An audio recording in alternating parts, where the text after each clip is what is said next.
Hello everybody. It has been a little while since I've given any kind of update on the house project here. As you can see around me, it's looking a little bit different. Everything is completely exploded into life. And I guess I wanted to just take this moment here and share a few reflections on my life out here after about 7.5 months living out in the countryside alone. For those of you maybe that want a little refresher or don't know what I'm talking about, early last year, I just suddenly became very pulled to the countryside. I began exploring the French countryside, just really love the energy and the visuals out here. And I ended up buying a house and moved into that house last October. And then honestly spent an extremely stressful, scary winter making sense of my life, my new life, trying to navigate it as best as I could. I think I went in with this very sort of romanticized idea of what it was going to be like. And then I went through sort of the inevitable process of uncovering a bunch of nasty surprises that come with buying a nearly 2-century-old house. I just felt very scared and very alone and very overwhelmed. It was also pretty financially burdensome to be suddenly, urgently addressing all kinds of problems that I discovered, including piping issues and ventilation problems with humidity. The kitchen was disgusting and electricity problems throughout the house. It was just a bunch of things. And honestly, the stress level was very high. And when I'm stressed, I don't feel like my most creative self. I kind of went into this experience thinking like, okay, this is gonna be super cool. I'm gonna transform this space. And I'm also gonna be able to tell stories about it as I go through that experience. And it's just gonna be really awesome, you know? And the stories are gonna fund the transformation of this house, and it's gonna be this like virtuous cycle. But what ended up happening was that it just felt like too much to both be figuring out this whole new life and all of the new rhythms and new skills and new knowledge, new brain that I needed to have to live this life, and also tell stories about it at the same time. It was just too much. It was just unpleasant to feel like I'm figuring it out in real life, and then I'm also figuring out the stories at the same time.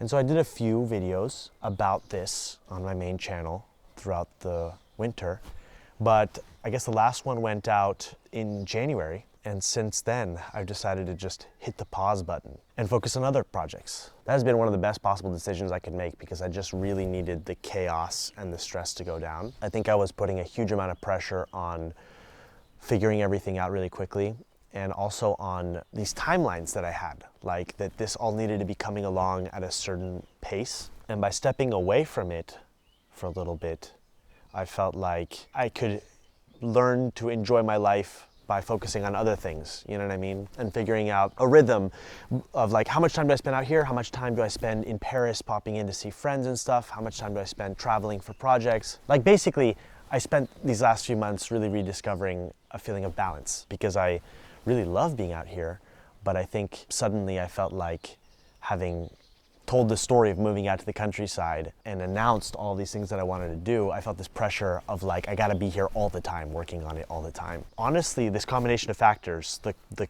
darkness and the cold and the nasty surprises and the stress that I associated with this house in the first few months made it so that I honestly kind of hated living out here for those first few months.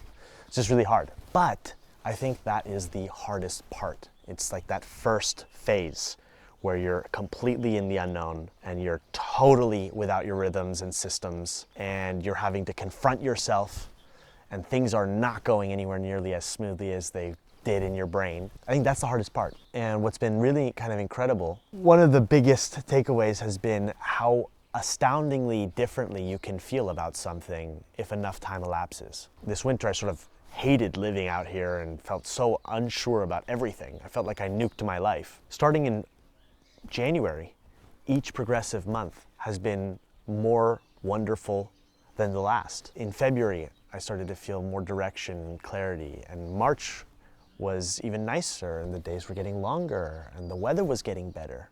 And then April was even better than that, and May has been the coolest month yet. And sure, new challenges are arising. I'm gonna clearly need to tackle landscaping and turning this outdoor space into something that's a little bit more manageable. This is all utterly overgrown. I don't know, I feel like I'm in a different headspace now and I can tackle that, which is really cool. I think what's been really cool is once I've started to find my footing and land here and just accept that this is going to be probably a multi-year project. Unless life has other plans, and that's always a possibility, but the most likely scenario is that this is going to be a multi-year project. Allowing it to be that, allowing it to be this long-term thing that grows and evolves slowly creates such a feeling of spaciousness and freedom and so much less of that pressure and stress. You know, I can sort of tackle things one at a time. And I feel like I'm stating the obvious, but I think I had a mental block around this over the winter where I just felt like all I could see everywhere I looked were problems and things that needed to be addressed urgently.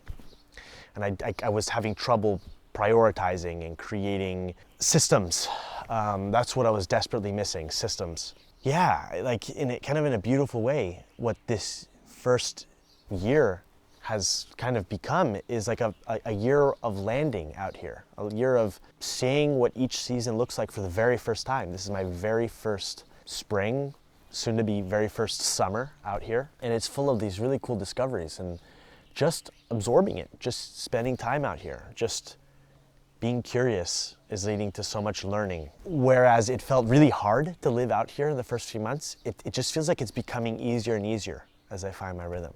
So it's been really, really cool, really, really eye-opening because it's like, wow, you can feel so out of your depth when you first step into something and then not feel so out of your depth if you stick with it long enough. This is sort of related to creating things on YouTube and on the internet, but I think when I started, there was this urgency to show up all the time and put stuff out all the time, weekly.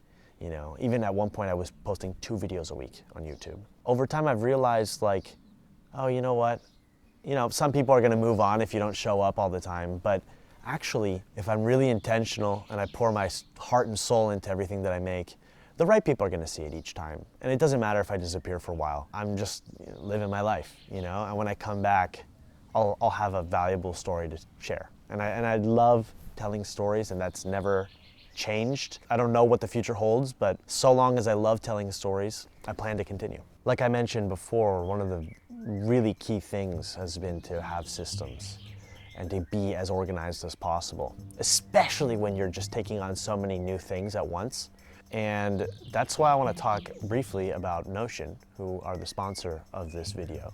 Notion's been incredibly valuable as a place where I organize all of my ideas. It's where I write a lot of the scripts for my videos, and it's like this wonderful repository of, I guess, the things that I make and share with the world. It's such an incredibly powerful organizational tool. A few years ago, I used it to create a really, really clean system to maintain clarity with my podcast, which was, in its own way, a very overwhelming new project and required a whole new series of skills. Yeah, it's just incredible how adaptable it is. And now with Notion AI, I'm actually using it in ways I never expected.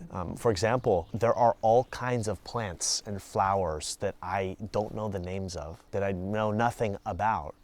And you can take photos and ask AI to tell you more about it and what you can do and what you can't do and how to identify it. It's been incredibly educational because ultimately my goal here is to better understand what I'm working with here. I think having the right systems and the right tools in place makes it easier to step into the unknown and to feel okay with some of the uncertainty that comes with that, to more easily embrace what comes with all of that. If you're interested in checking it out, there'll be a link in the description below. Honestly, Notion's incredible. If you haven't tried it out, I highly, highly, highly recommend it. I actually used it to structure some of my thoughts for this video. Also, checking out the link is a great way to support this channel. And especially if you're going through a transition or stepping into the unknown, I think having a tool that helps you stay organized and clear-minded is incredibly valuable. All right, so where do we go from here? Well, as I stated, I kind of took a little bit of a step back from tackling the house for a while, just to focus on other projects, basically just let time elapse. You know, I think what's incredible is that just letting time go by can create the space that's necessary for feelings to shift. I found this to be true after a breakup, actually. Sometimes it's just good to let time pass, and slowly I become more at peace with what has happened.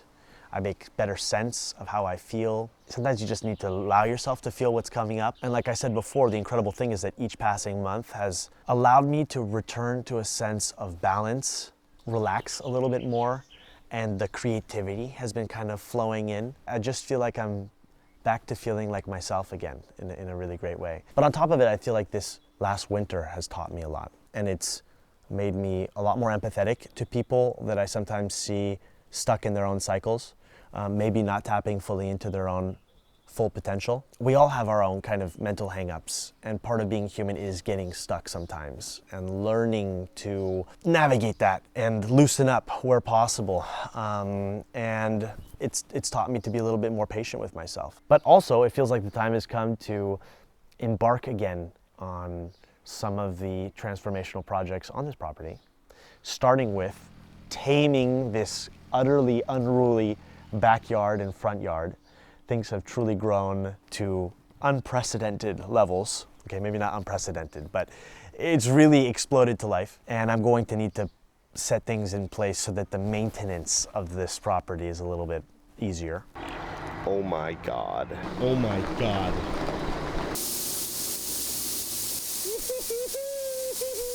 I also cannot wait to dive into building a little sauna.